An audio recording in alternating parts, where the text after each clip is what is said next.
Good morning sa mga taga Divisoria.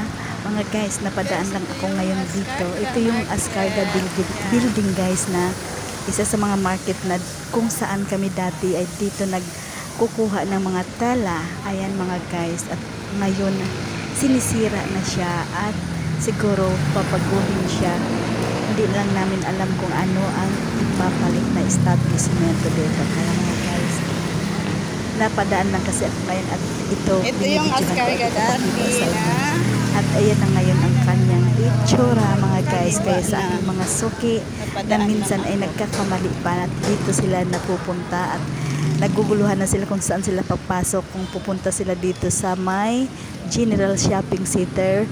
Sa 577 na lang ho kayo dumaan at doon ang daan talaga kung papasok kayo, kung bibili kayo ng mga tila. Ayan guys, ayan yun guys, ayan, Kutikot ka lang doon.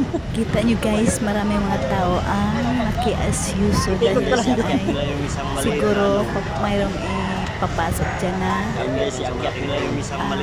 gagawin nila dyan sa loob. Kaya ayan, nag-aasyuso ang mga tao. Kaya ako naman ay napadaan lang rito, kaya hanggang ito lang yung aking maipapakita sa inyo. Kaya mga guys, sa lahat ng aking mga suki, ito na yan. Thank you for watching and follow for more.